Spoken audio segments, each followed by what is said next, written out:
आइए सुनते हैं मुंशी प्रेमचंद के लिखे उपन्यास गबन का 5वां भाग। महाशय दयानाथ को जब रमा के नौकर हो जाने का हाल मालूम हुआ तो बहुत खुश हुए। विवाह होते ही वो इतनी जल्दी चेतेगा इसकी उन्हें आशा न थी। बोले, जगह तो अच्छी है, ईमानदारी से काम करोगे तो किसी अच्छे पद पर पहुंच जाओगे। मेरा यही उपदेश है कि पराये पैसे को हराम समझना। रमा के जी में आया कि साफ कह दूं, अपना उपदेश आप अपने ही लिए रखिए, ये मेरे अनुकूल नहीं है, मगर इतना बेहया न था। दयानाथ ने फिर कहा, ये जगह तो 30 रुपए की थी, तुम्हें 20 ही रुपए मिले। नए आदमी को पूरा वेतन कैसे देते? शायद साल 6 महीने में बढ़ जाए। काम बहुत है। तुम जवान आदमी हो, काम से न घबराना चाहिए। रमा ने दूसरे दिन नया सूट बनवाया और फैशन की कितनी ही चीज़ें खरीदी।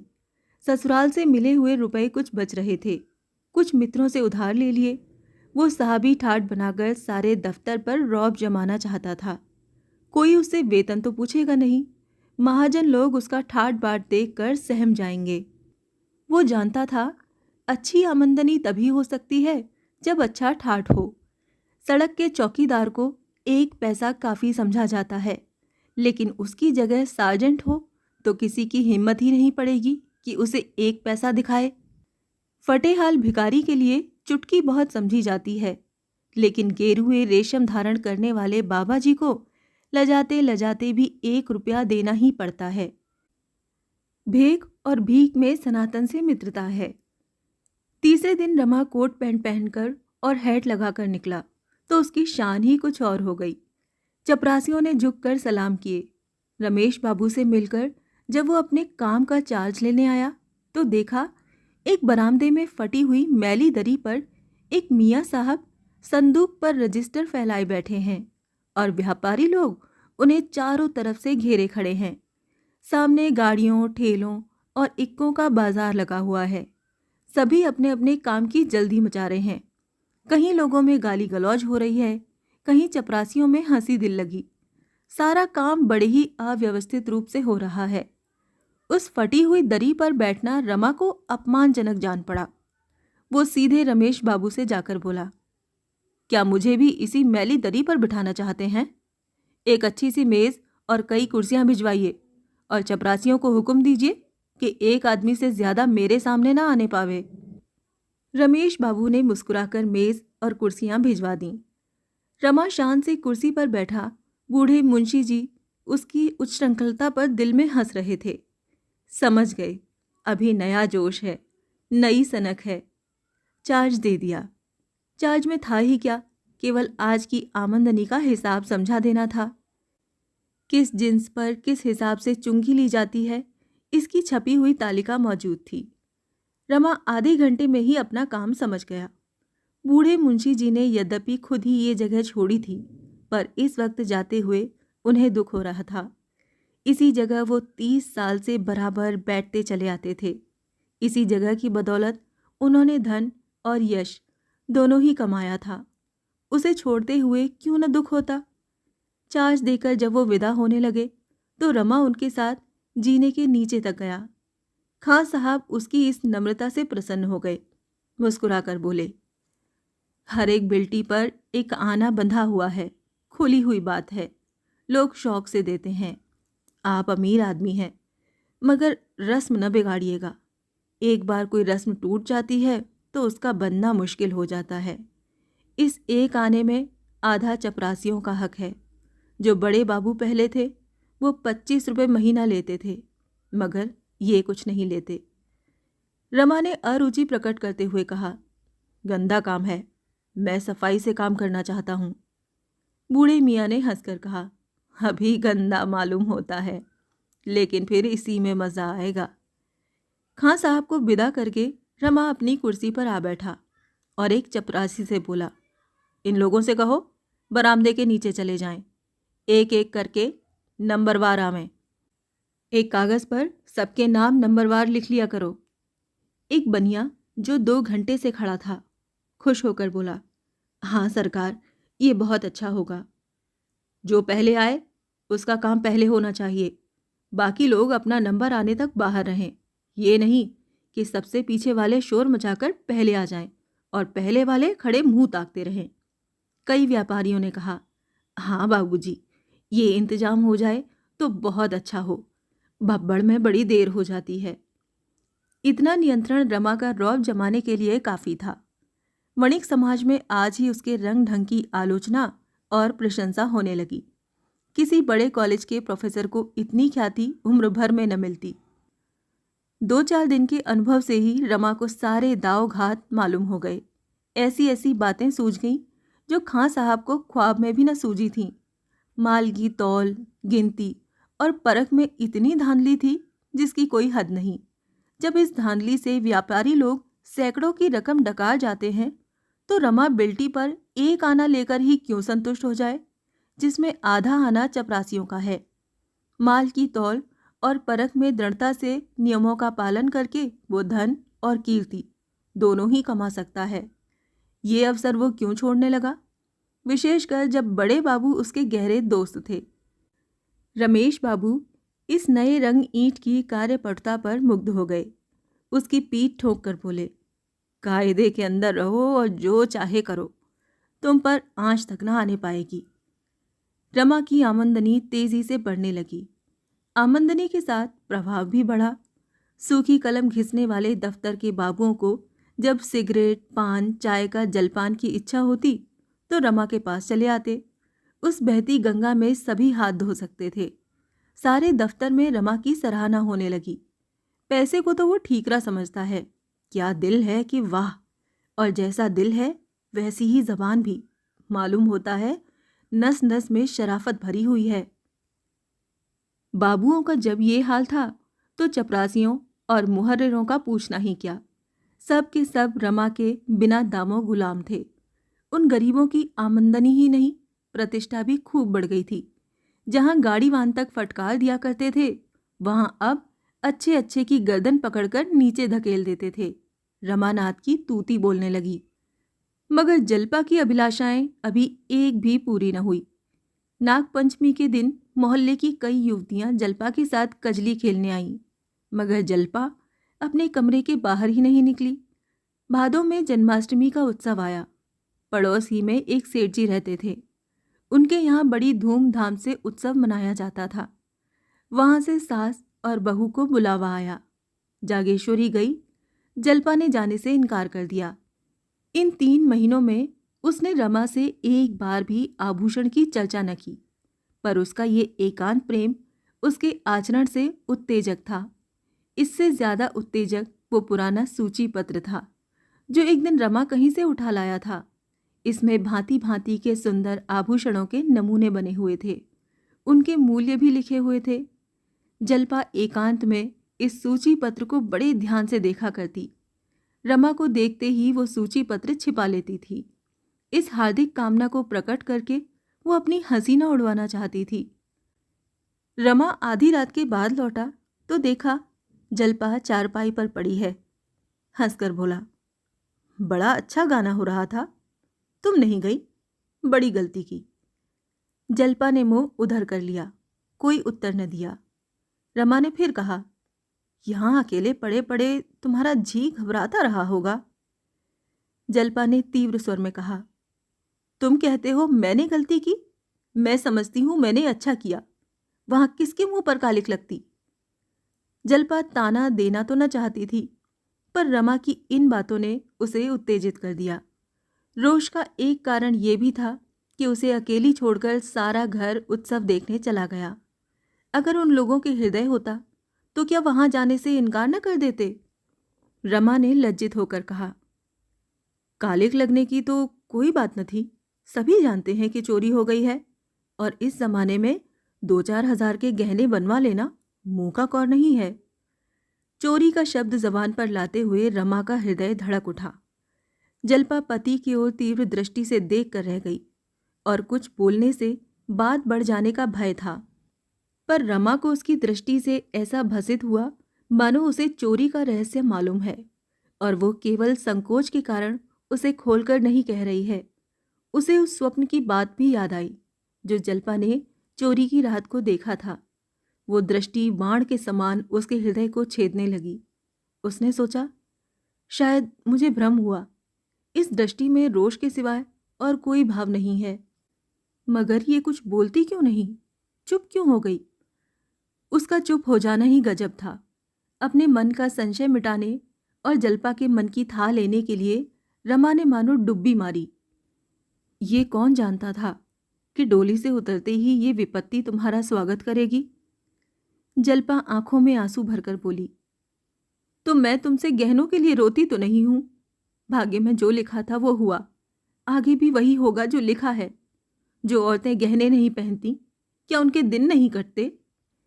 इस वाक्य ने रमा का संशय तो मिटा दिया, पर इसमें जो तीव्र वेदना छिपी हुई थी वो उससे छिपी न रही। इन 3 महीनों में बहुत प्रयत्न करने पर भी वो 100 रुपये से अधिक संग्रह न कर सका था। बाबू लोगों के आदर सत्कार में उसे बहुत कुछ फलना पड़ता था, मगर बिना खिलाए पिलाए काम भी तो न चल सकता था। सभी उसके दुश्मन हो जाते और उसे उखाड़ने की घातें सोचने लगते। मुफ्त का धन अकेले नहीं हजम होता, ये वो अच्छी तरह जानता था। वो स्वयं एक पैसा भी व्यर्थ खर्च न करता। चतुर व्यापारी की भांति वो जो कुछ खर्च करता था केवल कमाने के लिए। आश्वासन देते हुए बोला, ईश्वर ने चाहा तो 2-1 महीने में कोई चीज बन जाएगी। जल्पा, मैं उन स्त्रियों में नहीं हूं जो गहनों पर जान देती हैं। हाँ, इस तरह किसी के घर आते जाते शर्म आती है। रमा का चित्त ग्लानि से व्याकुल हो उठा। जल्पा के एक एक शब्द से निराशा टपक रही थी। इस अपार वेदना का कारण कौन था? क्या ये भी उसी का दोष न था कि इन 3 महीनों में उसने कभी गहनों की चर्चा नहीं की? जल्पा यदि संकोच के कारण इसकी चर्चा न करती थी, तो रमा को उसके आंसू पोंछने के लिए, उसका मन रखने के लिए क्या मौन के सिवाय दूसरा उपाय न था? मोहल्ले में रोज ही एक न एक उत्सव होता रहता है। रोज ही पास पड़ोस की औरतें मिलने आती हैं। बुलावे भी रोज आते ही रहते हैं। बेचारी जल्पा कब तक इस प्रकार आत्मा का दमन करती रहेगी, अंदर ही अंदर कुढ़ती रहेगी। हंसने बोलने को किसका जी नहीं चाहता? कौन कैदियों की तरह अकेले पड़े रहना पसंद करता है? मेरे ही कारण तो इसे ये भीषण यातना सहनी पड़ रही है। उसने सोचा, क्या किसी सर्राफ से गहने उधार नहीं लिए जा सकते? कई बड़े सर्राफों से उसका परिचय था, लेकिन उनसे वो ये बात कैसे कहता? कहीं वो इनकार कर दें तो? या संभव है बहाना करके टाल दें? उसने निश्चय किया कि अभी उधार लेना ठीक न होगा। कहीं वादे पर रुपए न दे सका तो व्यर्थ में थुक्का फजीहत होगी, लज्जित होना पड़ेगा। अभी कुछ दिन और धैर्य से काम लेना चाहिए। सहसा उसके मन में आया, इस विषय में जल्पा की राय लूं, देखूं वो क्या कहती है। अगर उसकी इच्छा हो तो किसी सर्राफ से वादे पर चीजें ले ली जाएं। मैं इस अपमान और संकोच को सह लूंगा। जल्पा को संतुष्ट करने के लिए कि उसके गहनों की उसे कितनी फिक्र है। बोला, तुमसे एक सलाह करना चाहता हूं, पूछूं या ना पूछूं?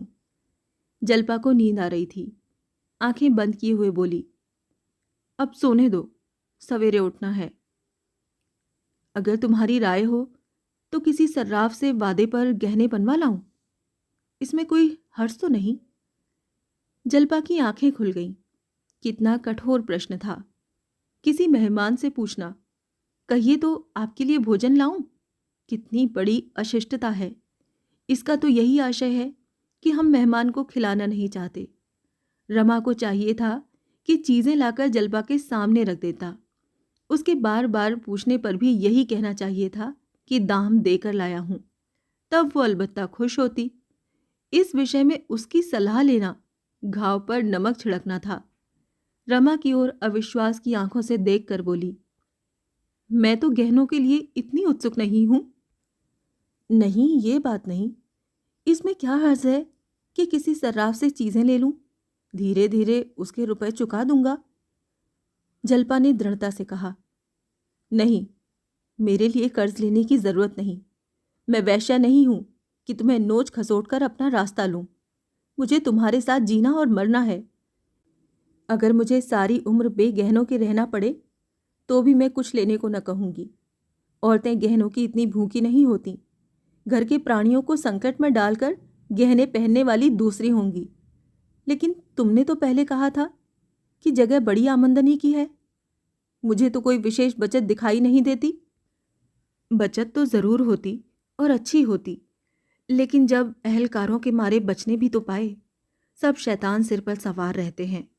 मुझे पहले न मालूम था कि यहाँ इतने प्रेतों की पूजा करनी होगी। तो अभी कौन सी जल्दी है, बनते रहेंगे धीरे धीरे। खैर, तुम्हारी सलाह है तो एक आध महीने और चुप रहता हूँ। मैं सबसे पहले एक कंगन बनवाऊंगा। जलपा ने गदगद होकर कहा। तुम्हारे पास अभी इतने रुपए कहाँ होंगे? इसका उपाय तो मेरे पास है। तुम्हें कैसा कंगन पसंद है? जलपा अब अपने कृत्रिम संयम को न निभा सकी। अलमारी में से आभूषणों का सूची पत्र निकालकर रमा को दिखाने लगी। इस समय वो इतनी तत्पर थी मानो सोना लाकर रखा हुआ है, सोनार बैठा हुआ है, केवल डिजाइन ही पसंद करना बाकी है। उसने सूची के 2 डिजाइन पसंद किए। दोनों वास्तव में बहुत ही सुंदर थे, पर रमा उनका मूल्य देखकर सन्नाटे में आ गया। एक 1000 का था, दूसरा 800 का। रमानाथ, ऐसी चीजें तो शायद यहाँ बन भी न सकें, मगर कल मैं जरा सर्राफ की सैर करूंगा। जलपा ने पुस्तक बंद करते हुए करुण स्वर में कहा। इतने रुपए न जाने तुम्हारे पास कब तक होंगे। बनेंगे बनेंगे, नहीं कौन कोई गहनों के बिना मरा जाता है। रमा को आज इसी उधेड़ बुन में बड़ी रात तक नींद न आई। ये जड़ाऊ कंगन इन गोरी गोरी कलाइयों पर कितने खिलेंगे, ये मोह स्वप्न देखते देखते उसे न जाने कब नींद आ गई। दूसरे दिन सवेरे ही रमा ने रमेश बाबू के घर का रास्ता लिया। उनके यहाँ भी जन्माष्टमी में झांकी होती थी। उन्हें स्वयं तो इससे कोई अनुराग न था, पर उनकी स्त्री उत्सव मनाती थी। उसी की यादगार में अब तक ये उत्सव मनाते जाते थे। रमा को देखकर बोले, आओ जी, रात क्यों नहीं आए? मगर यहाँ गरीबों के घर क्यों आते? सेठ जी की झांकी कैसे छोड़ देते? खूब बहार रही होगी। रमानाथ, आपकी सी सजावट तो न थी, हाँ सालों से अच्छी थी। कई कत्थक और वैश्याएं भी आई थीं। मैं तो चला आया था, मगर सुना रात भर गाना होता रहा। रमेश, सेठ जी ने तो वचन दिया था कि वैश्याएं न आने पाएंगी, फिर ये क्या किया? इन मूर्खों के हाथों हिंदू धर्म का सर्वनाश हो जाएगा। एक तो वैश्याओं का नाम यूं भी बुरा, उस पर ठाकुर द्वारे में, छी छी, न जाने इन गधों को कब अकल आएगी। रमानाथ, वैश्याएं न हो तो झांकी देखने जाए ही कौन? सभी तो आपकी तरह योगी और तपस्वी नहीं हैं।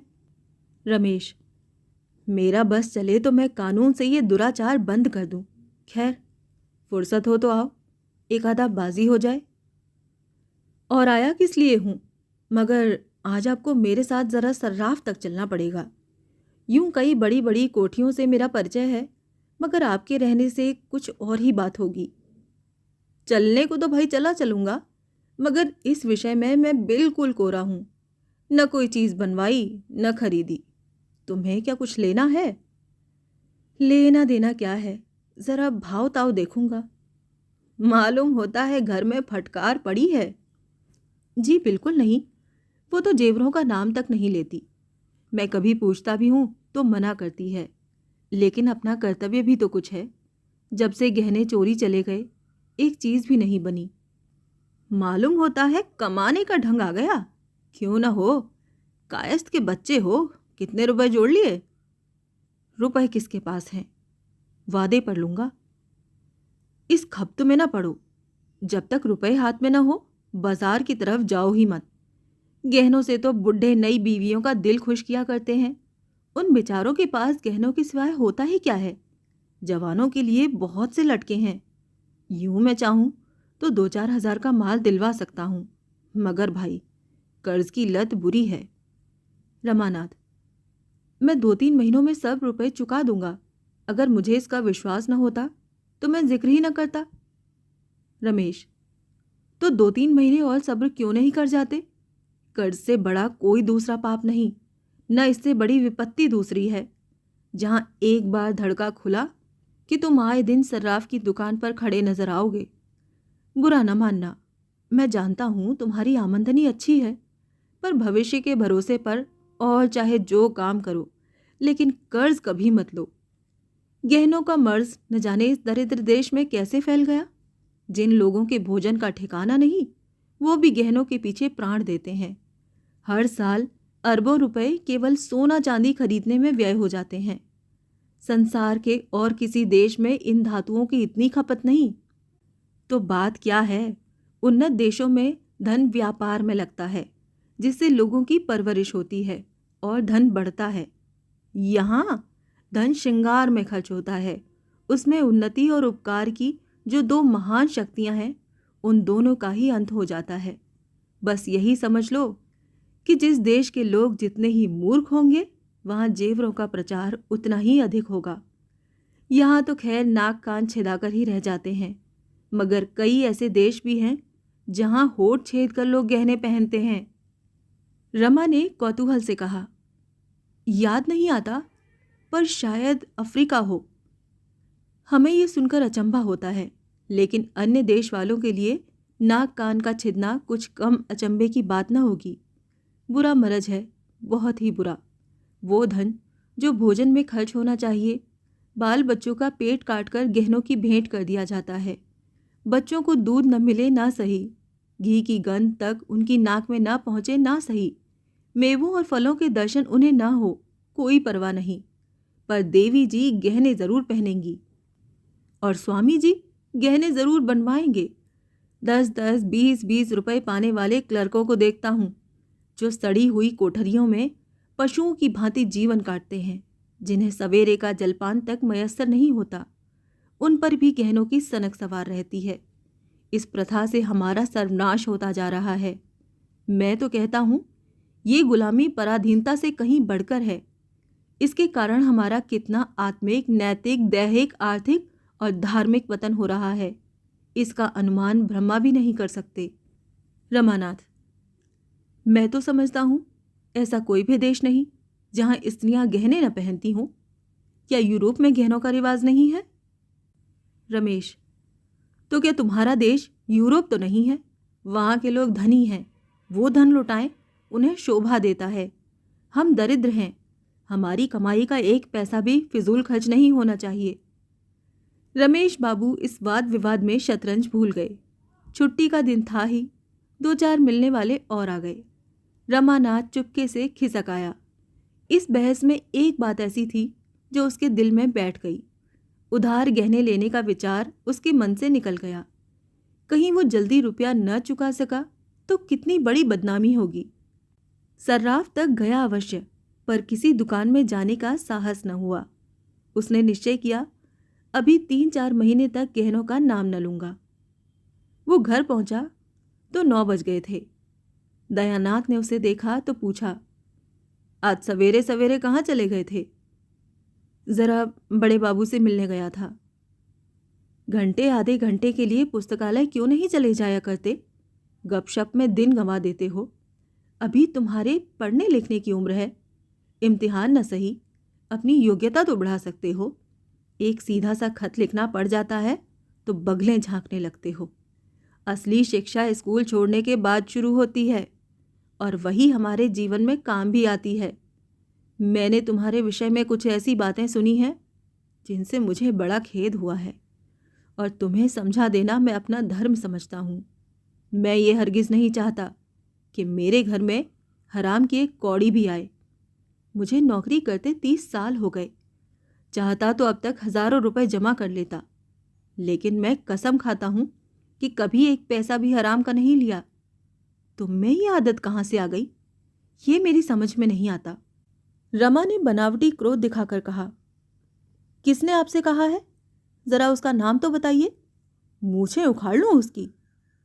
दयानाथ, किसी ने भी कहा हो, इससे तुम्हें कोई मतलब नहीं। तुम उसकी मूछें उखाड़ लोगे इसीलिए बताऊंगा नहीं, लेकिन बात सच है या झूठ, मैं इतना ही पूछना चाहता हूं। बिल्कुल झूठ। बिल्कुल झूठ? जी हाँ, बिल्कुल झूठ। तुम दस्तूरी नहीं लेते? दस्तूरी रिश्वत नहीं है, सभी लेते हैं और खुल्लम खुल्ला लेते हैं। लोग बिना मांगे आप ही आप देते हैं, मैं किसी से मांगने नहीं जाता। सभी खुल्लम खुल्ला लेते हैं और लोग बिना मांगे देते हैं, इससे तो रिश्वत की बुराई कम नहीं हो जाती। दस्तूरी को बंद कर देना मेरे बस की बात नहीं। मैं खुद ना लूं, लेकिन चपरासी और मुहर्रिर का हाथ तो नहीं पकड़ सकता।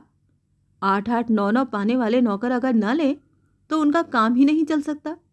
मैं खुद न लूं, पर उन्हें तो नहीं रोक सकता। रमानाथ ने उदासीन भाव से कहा, मैंने समझा दिया, मानने का अख्तियार तुम्हें है। ये कहते हुए दयानाथ दफ्तर चले गए। रमा के मन में आया, साफ कह दें, आपने निष्प्रभ बनकर क्या कर लिया जो मुझे दोष दे रहे हैं? हमेशा पैसे पैसे को मोहताज रहे, लड़कों को पढ़ा तक न सके, जूते कपड़े तक न पहना सके। ये डींग मारना तब शोभा देता है जबकि नीयत भी साफ रहती और जीवन भी सुख से कटता।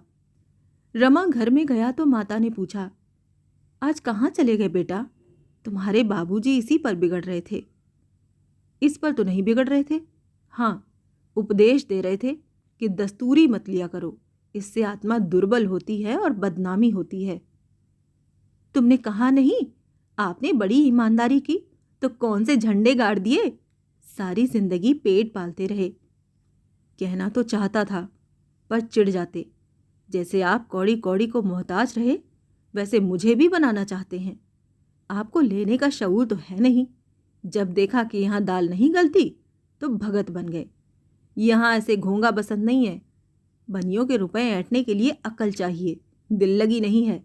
जहाँ किसी ने भगतपन किया और मैं समझ गया बुद्धू है, लेने की तमीज़ नहीं। क्या करे बेचारा, किसी तरह आंसू तो पोंछे। बस बस, यही बात है बेटा, जिसे लेना आएगा वो ज़रूर लेगा। इन्हें तो बस घर में कानून बघाड़ना आता है और किसी के सामने बात तो मुंह से निकलती नहीं। रुपए निकाल लेना तो मुश्किल है। रमा दफ्तर जाते समय ऊपर कपड़े पहनने गया तो जल्पा ने उसे 3 लिफाफे डाक में छोड़ने के लिए दिए। इस वक्त उसने तीनों लिफाफे जेब में डाल लिए, लेकिन रास्ते में उन्हें खोलकर चिट्ठियां पढ़ने लगा। चिट्ठियां क्या थीं? विपत्ति और वेदना का करुण विलाप था जो उसने अपनी तीनों सहेलियों को सुनाया था। तीनों का विषय एक ही था, केवल भावों का अंतर था। जिंदगी पहाड़ हो गई है, न रात को नींद आती है न दिन को आराम। पतिदेव को प्रसन्न करने के लिए कभी कभी हंस बोल लेती हूँ, पर दिल हमेशा रोया करता है। न किसी के घर जाती हूँ न किसी को मुंह दिखाती हूँ।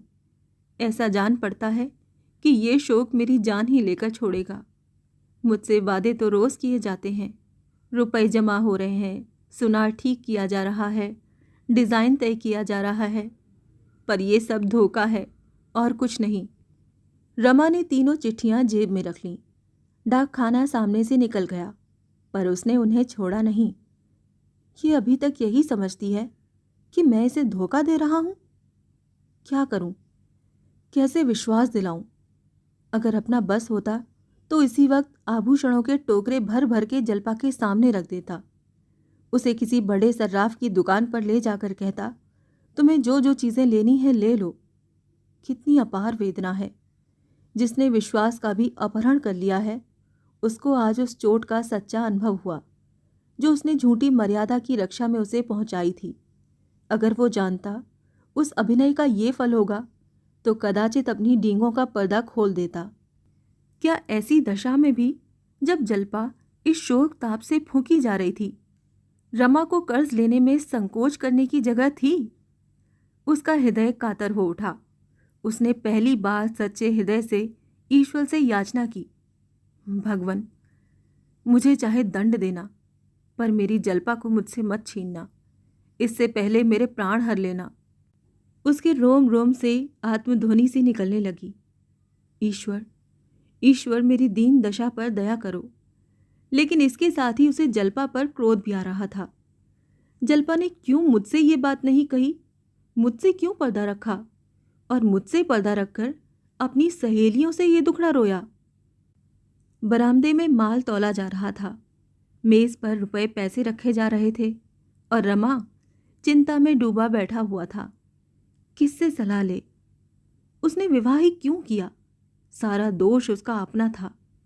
जब वो घर की दशा जानता था तो क्यों उसने विवाह करने से इनकार नहीं कर दिया? आज उसका मन काम में नहीं लगता था। समय से पहले ही उठकर चला आया। जल्पा ने उसे देखते ही पूछा, मेरी चिट्ठियां छोड़ तो नहीं दी? रमा ने बहाना किया, अरे इनकी तो याद ही नहीं रही, जेब में पड़ी रह गई। ये बहुत अच्छा हुआ, लाओ मुझे दे दो, अब मैं भेजूंगी। क्यों? कल भेज दूंगा। नहीं, अब मुझे भेजना ही नहीं है।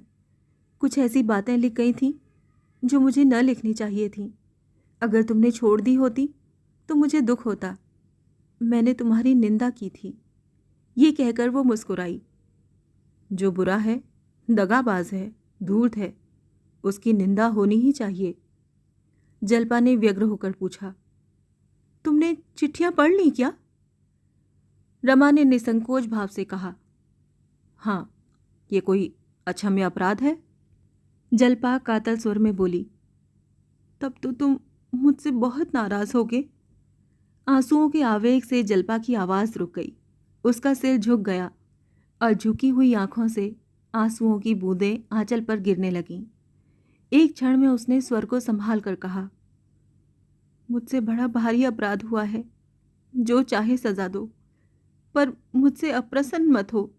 ईश्वर जानते हैं तुम्हारे जाने के बाद मुझे कितना दुख हुआ। मेरी कलम से न जाने कैसे ऐसी बातें निकल गईं। जल्पा जानती थी कि रमा को आभूषणों की चिंता मुझसे कम नहीं है, लेकिन मित्रों से अपनी व्यथा कहते समय हम बहुधा अपना दुख बढ़ाकर कहते हैं। जो बातें पर्दे की समझी जाती हैं, उनकी चर्चा करने से एक तरह का अपनापन जाहिर होता है। हमारे मित्र समझते हैं हमसे ज़रा भी दुराव नहीं रखता और उन्हें हमसे सहानुभूति हो जाती है। अपनापन दिखाने की ये आदत औरतों में कुछ अधिक होती है। रमा जल्पा के आंसू पोंछते हुए बोला, मैं तुमसे अप्रसन्न नहीं हूँ प्रिय। अप्रसन्न होने की तो कोई बात ही नहीं है।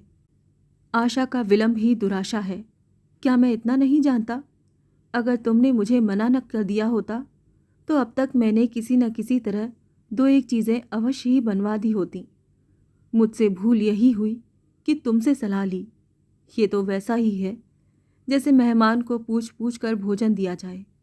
उस वक्त मुझे ये ध्यान न रहा कि संकोच में आदमी इच्छा होने पर भी नहीं नहीं करता है। ईश्वर ने चाहा तो तुम्हें बहुत दिनों तक इंतज़ार न करना पड़ेगा। जल्पा ने संचित नज़रों से देखकर कहा, तो क्या उधार लाओगे? हाँ, उधार लाने में कोई हर्ज नहीं है। जब सूद नहीं देना है तो जैसे नगद वैसे उधार। ऋण से दुनिया का काम चलता है। कौन ऋण नहीं लेता? हाथ में रुपया आ जाने से अल्ले तल्ले खर्च हो जाते हैं। कर्ज सिर पर सवार रहेगा तो उसकी चिंता हाथ रोके रहेगी। मैं तुम्हें चिंता में नहीं डालना चाहती। अब मैं भूलकर भी गहनों का नाम न लूंगी। नाम तो तुमने कभी नहीं लिया, लेकिन तुम्हारे नाम न लेने से मेरे कर्तव्य का अंत तो नहीं हो जाता। तुम कर्ज से व्यर्थ इतना डरती हो। रुपया जमा होने के इंतज़ार में बैठा रहूँगा तो शायद कभी न जमा होंगे। इसी तरह लेते देते साल में 3-4 चीज़ें बन जाएंगी। मगर पहले कोई छोटी सी चीज़ लाना। हाँ, ऐसा तो करूँगा ही। रमा बाजार चला गया तो खूब अंधेरा हो गया था। दिन रहते जाता तो संभव था मित्रों में से किसी की निगाह उस पर पड़ जाती। मुंशी दयानाथ ही देख लेते। वो इस मामले को गुप्त ही रखना चाहता था।